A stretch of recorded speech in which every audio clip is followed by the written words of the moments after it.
Okay, continuing our little webcomic month, we're looking at new stuff from this point on. And we're starting with some very graphic material. And I mean very graphic. I know I said something like that for Alpha Luna, but this time, it's for real.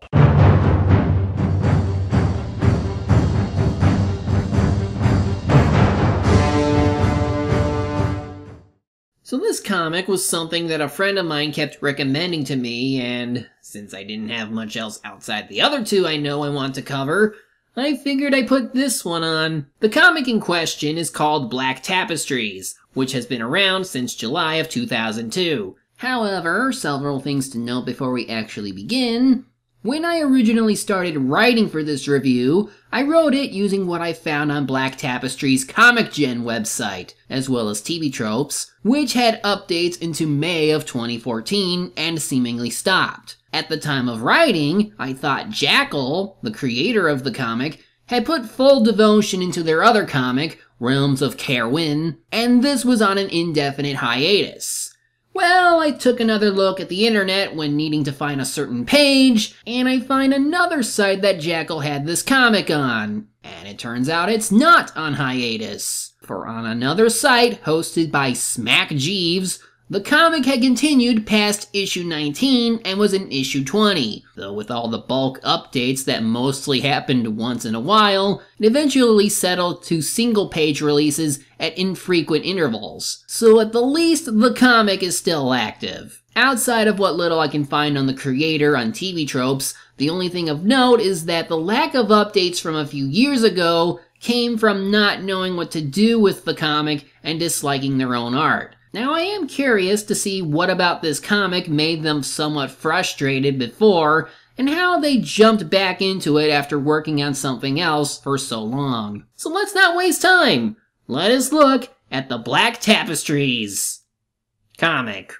We'll be looking at the first two issues to start. So here we have Mortal Divergence. I am Lorelei. Set me free from the prison of this eternal cycle. I am eternal. I walk the plains between two realities, never to belong to either. I am alone, as I always will be, now and forever. Oh, I don't know. You could always put your soul into some rich kid that whines about having to do work constantly until he gets a haircut. So from the looks of things, we're getting a long story time segment involving Lorelei, who is telling this anthro wolf creature, part of a race called the Caitiff, all about her life story. I don't know if he's a potential love interest or when he'll show up in this story, so I got nothing until we see it. In any case, when she was 19, while looking like she could be older, but whatever, she was approached by a cloak man named Farrell, who recognizes her by her sword that belonged to Talaris. While Lorelei seems to play like she doesn't know what he's talking about, unless he can pay well, he shows her a badge that says he's with the Order, and they are in need of her service. Now briefly, I want to mention the artwork, which is really rough, but otherwise understandable given that this was released on a daily basis early on. Most webcomics are, and it's not too bad. It can be well detailed at times, even when experimenting, but I don't think I've ever seen this before. See those arrows? They're meant for telling the reader the sequence of events. If I had to guess, at the time, they likely didn't have a grasp of how panel arrangement can work, and while usually the way panels flow depends on the kind of comic, they probably didn't have a good setup for what they wanted to draw. Oftentimes they're there, sometimes they aren't, which is a little disorienting considering that flow is usually from left to right, and then sometimes it sways left to right and then the right panel drops down before going back to the left. Anyway, she's asked to go to this town called Theropos, where the hunted, or rather the caitiff, generally live, to find someone named Isaac, who lives in a manor, and kill him. I can already tell this is that kind of world where the beast folk are persecuted, and even our main character is against them. It also seems to be that kind of world where just about any animal can be here. I mean, look, there's a kangaroo child. I mean, okay, it's no big deal for a fantasy setting. I'm pretty much doing something similar with my own fantasy world. Though I'm surprised she's taking this rather well since two of the caitiff are showing their disdain. And she's smiling. Then again, I'm surprised that when she goes to the tavern and tries ordering a drink, the owner gives her something else to drink, and she's like, "What is it? Poison? Why don't you just try it?" And then she drinks it and spits it out. So let me get this straight. She's a hired mercenary, essentially, and doesn't trust the caitiff, even asking if this was poison, and then proceeds to drink anyway. How have you not died at all? Hell, she even keeps punishing herself by asking for food despite knowing she's just gonna be given crap. Why did they hire her again? And of course, she gets a crappy room to sleep in. But then, without much build-up, she starts to feel some kind of pain, which leads to her turning into a were-creature. At first, I thought maybe she's some kind of werewolf, but nah, she is a were-fox. Though maybe of the gray variety? Either way, after learning how to walk, she goes down to confront the barkeeper. I was so totally convinced that he was the one that made me change into a horrible caitiff. Once again, I was the fool. Yeah, I mean, you seemed so badass until you openly decided to drink poison after asking them. How long have you been a mercenary, and how are you bad at this? She goes nuts, even as the barkeeper tries calming her down, though he overpowers her and insists she cool off with some food and drink. Well, as they talk and the barkeeper jokes a bit, he reveals that the one who made her out like this was indeed Isaac. Though now I'm a little confused at this bit where he says that Isaac made this town, and she says that he made it to lure humans and turn them into abominations. The barkeeper yells back at her, of course, but does that mean everyone in this town was once human? Were the caitiff all transformed beings, or is this just him saying that caitiff in general aren't abominations and there's nothing wrong with it? I'm probably gonna learn the answer at some point, aren't I? So she goes through with her plan to kill Isaac, and eventually finds him in the library, even though she could just cut him down, stab him in the back with that knife that shows up in one panel. No, she just hits him in the back barehanded. Also, I guess magic in this world is called the art, which he uses against her. And now I'm really starting to believe she's actually inexperienced, because the reason she didn't just kill him right away was because she wanted him to beg for his life. So she pretty much got cocky because she didn't think he was a magic user. He then releases her from his art and tells her that he's not a murderer, which I guess is why the Order is after him, and then explains that he is unable to fulfill her request to change her back. My spell turns people into what they truly are. You changed so quickly. You know deep down that you were meant to be this way. She wanted to be a werefox all her life. Typically, it would just be the person was always part beast, but never knew until something happened to them, but considering how much disdain she had toward them, I doubt this was something she wanted. So without much reason, he's not going to let her go and she just submits to it. Just kidding, she tricked him, and he dies. 15 times she stabs him. And like a Warcraft character, she chops his frickin' head off as proof she did it. Medieval times were hardcore, and this comic just shows it. She makes her get away, and during a campout, and then it hit me.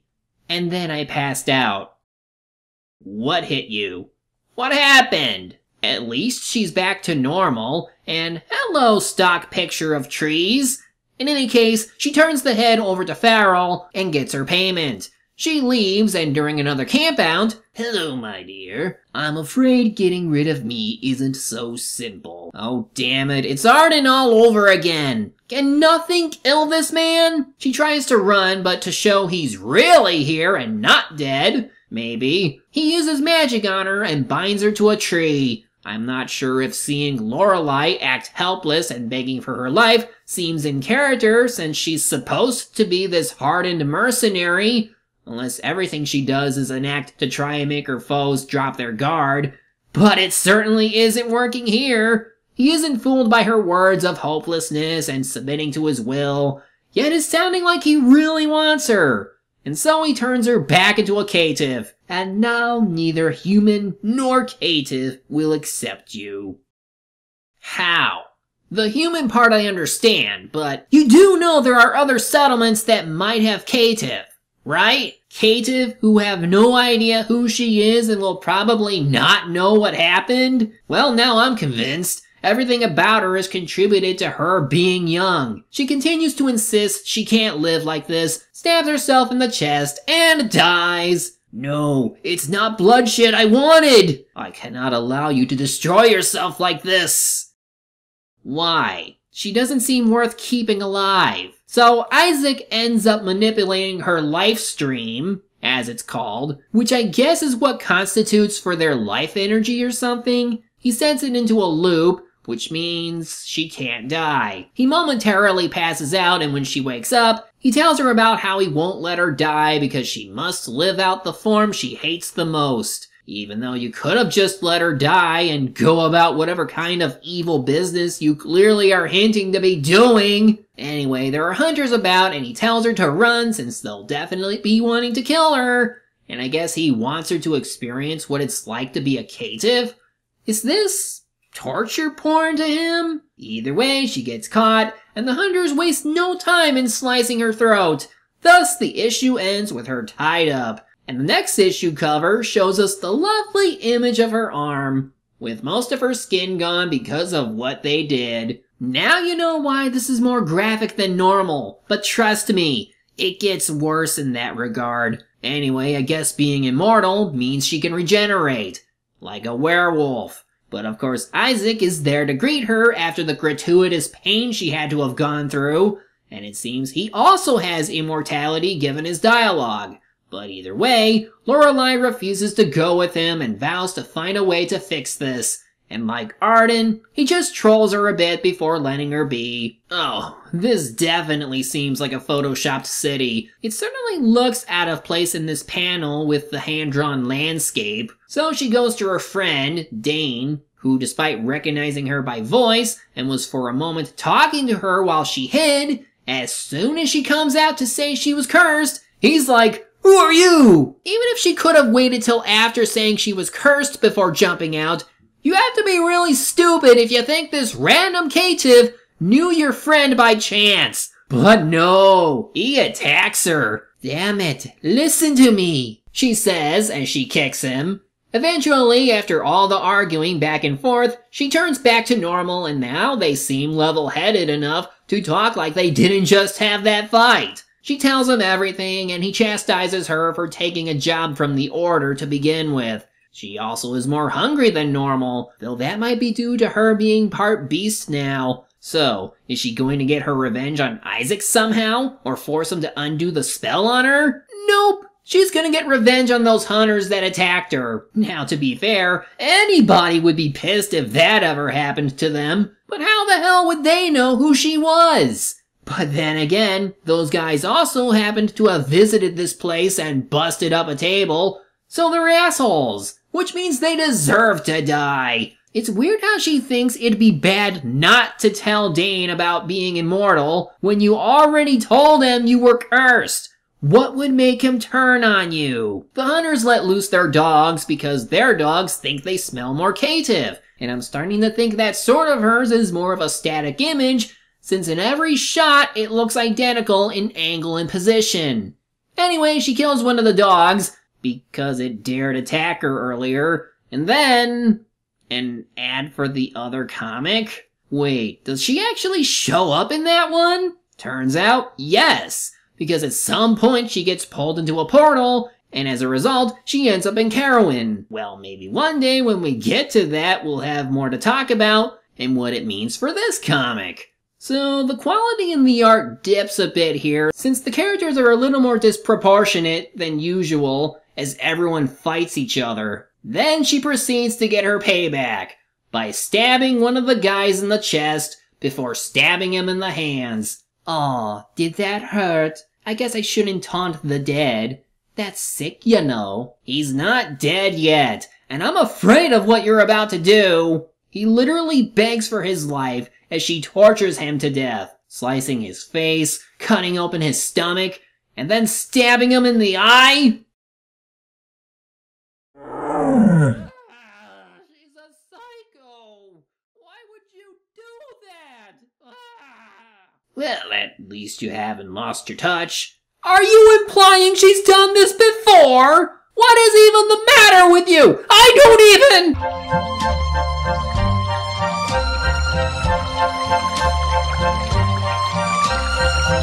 Oh, and yeah, the color is completely gone for this page. Jackal apparently was going to color this in at some point, but she didn't, as far as I know. So next page, Dane is asking why they killed them all, and if it's because she had a caitiff friend, it would be fine to tell him, even though he was fine with attacking the last one he saw. They start heading back, with Dane trying to assure things will be fine. Even with Isaac alive, meaning the Order will question her, he'll keep her safe. Looking back on it, I feel bad for what I did to that hunter, but later I found out he had a bounty on his head from the Order.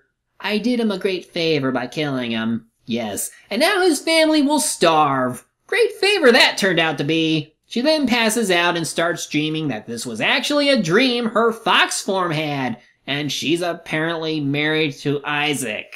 Things get weird though, because she's acting like she doesn't know why she's sometimes acting like her human self, while at the same time she's apparently sick. Is this really a dream or a premonition where she really was a fox caitiff, and the reason he's interested in her was because they were together before? Nah, this was just an illusion he cast on her to troll her. She soon wakes up and tells Dane about it and how messed up it all was. With the way the text is aligned, I sometimes forget who's speaking and when. So Dane brings up how someone in the Order owes him a favor because of some kid he saved from a caitiff, and he can see if he can help them out. Turns out it's Farrell again! He examines her and notices she had her life stream looped, and she turns into her fox form. Farrell says he can remove the curse, and Dane wants to go with them. But Farrell says he can't. With how the text is positioned, you go from top to bottom to read, but it can still come off as awkward if you forget that and assume that the conversation in one panel ends with, "No, he is not to go with us." And then you move to the next panel and he's like, "I think not." Like, why would he say that when he already said no? As for this next action scene, I find the way Dane tackles the guy to be strange with how he's positioned compared to Farrell's. At any rate, more guys notice Lorelei in fox form and get in on the action, stabbing her in the back and shocking Dane. I'm amazed that these guys would really want to eat what is still a person. Dane then walks up to the guy who killed her and stabs him right in the gut. Wonderful. And the other guys don't even do a thing. I really dislike this world. He then learns that she's immortal as she recovers and hugs her. I guess Farrell is dead or unconscious, since they get into a conversation about how she should have told him earlier because they're friends and blah blah blah. He offers her money since she doesn't want to be around him should this happen again, and she leaves. And so we end the issue with members of the Order having a meeting. They discuss how Lorelei has had her life stream looped, and it's Isaac's doing, and I guess it's bad for him to be sympathizing with the caitiff, but he's already one, unless he was a human who turned into what is even Isaac's motive? Either way, they plan to put a high bounty on Lorelei so no one of any race will resist, and they will hire someone called the Jackal to get her. Well, you can probably guess that I was not really enjoying this one. Like, holy hell, what is even this plot? Without getting a full grasp of what makes Isaac so damn important to the Order, outside of his immortality and having a town for caitiff, I only see him as some kind of jerk-ass troll with a strange fascination for the main character, while willing to let her suffer and tortured through immortality and what comes of it through racial persecution. Then, of course, Lorelei looks to be from somewhere else, looks to be a badass mercenary, but sometimes comes off as someone in need of rescue, comes off really snappy, and least we forget, freaking sadistic with how she tortured one guy, who, while yes was bad for the inhumane killings of caitiff like her, and other things, I never would think she would stoop to their level and then some in such graphic manner. And there's still at least 18 more issues of this. Maybe I won't do all of them and just do enough where I could transition to the other comic. I mean, at the very least, a lot of the art design, panel placement, and dialogue being not so good due to experience, since, again, this was released on a daily basis. But either way, I just didn't like how the plot played out. Maybe things will get cleared up over time, but for now, this just didn't do it for me. Next time, we're looking at a webcomic that's more to my taste. Yes.